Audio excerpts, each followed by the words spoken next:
The Taliban's celebratory gunfire crackled over Kabul as the West pulled out this week.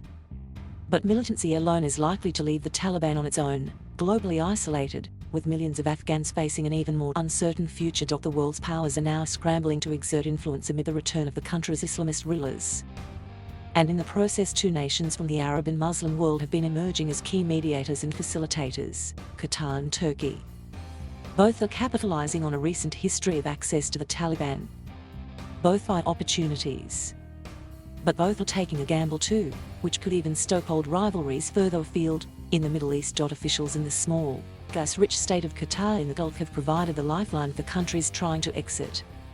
No one has been able to do any major evacuation process out of Afghanistan without having a Qatari involved in some way or another, explains Dina Esfandiri, a senior advisor at the International Crisis Group, a think tank which studies global conflict. As Western countries fled Kabul, the diplomatic value of these contacts surged. The Twitter feed of Qatar's foreign ministry spokeswoman, Lawwood Al-Qaeda, reads like a conveyor belt of retweeted tributes from world powers. Qatar continues to be a trusted mediator in this conflict, she wrote earlier this month. But bridging a trail to the Taliban may still contain risks for the future, including the capacity to aggravate one of the Middle East's fault lines. Turkey and Qatar are closer to the region's Islamist movements, which frequently creates tension with powers like Egypt, Saudi Arabia and the United Arab Emirates, who see such groups as an existential threat. If the two states are strengthened by doing the world's diplomacy with the Taliban in South Asia, could the ripples travel to the Middle East? Dina Esfandiri says the Taliban's surge back to power constitutes a renewed swing towards Islamism, a political ideology that seeks to reorder government and society in accordance with Islamic law, but she says for now it remains contained to South Asia. It is for Afghanistan, it doesn't mean it's the case for the. Over the course of the last 10 years, the region has gone back and forth non-stop between Islamist groups and non-Islamist groups, she says.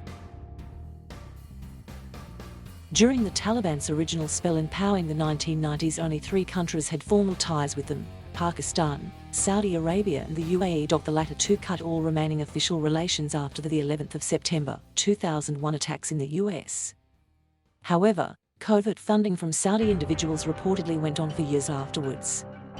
Saudi officials have previously denied the existence of any formal funding to the Taliban and said there are stringent measures to stop private cash flows.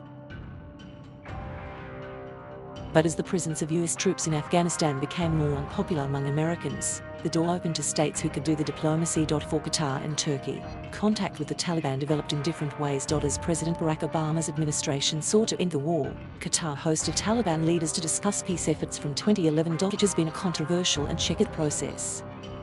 The sight of a Taliban flag fluttering in the glittery Doha suburbs offended many.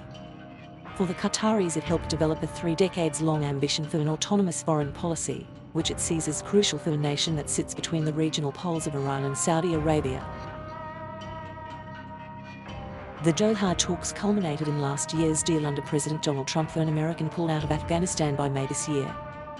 After taking office, Joe Biden announced that he was extending the deadline for a full withdrawal until the 11th September. Turkey, which has strong historical and ethnic ties in Afghanistan, has been on the ground with non-combat troops as the only Muslim-majority member of the NATO alliance there.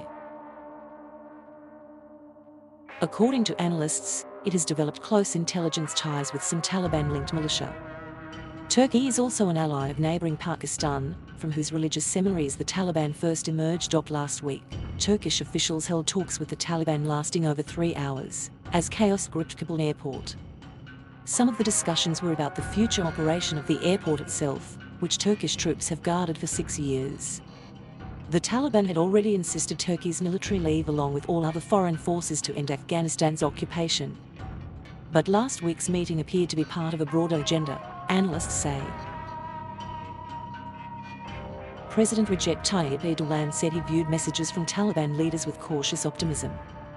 He added that he would not get permission from anyone about who to talk to, when asked about criticism over contact with the group.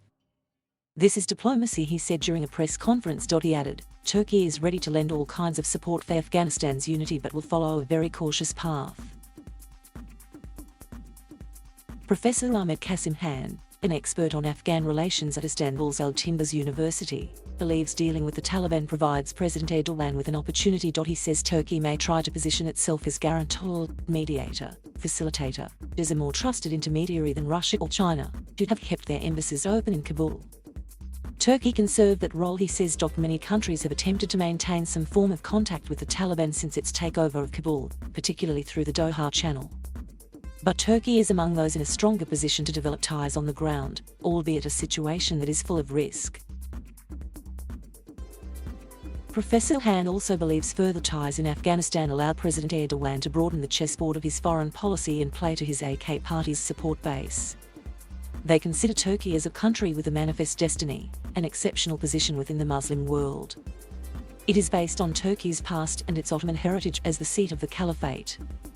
However, if that role amounts to a point where any country including Turkey becomes the sponsor, establishing a Sharia regime which is brutal in its practices, Turkey should not want itself there, he adds. Mr. Erdogan's move reportedly has more rational motives too, by improving Turkey's strained relations with the US and NATO, and building influence to prevent flows of Afghan refugees to Turkey. As for Qatar, officials will hope its role as a mediator will diminish, rather than aggravate, years of turbulence in the Gulf. Doha has brokered negotiations between competing factions in several of the Middle East's major conflicts. But in the wake of Arab Spring, its Gulf rivals accused it of siding with Islamists. In 2017, Saudi Arabia, the UAE, Egypt and Bahrain cut ties, since restored, accusing Qatar of getting too close to Iran and fueling instability via its state-owned news channel Al Jazeera, claims it rejected.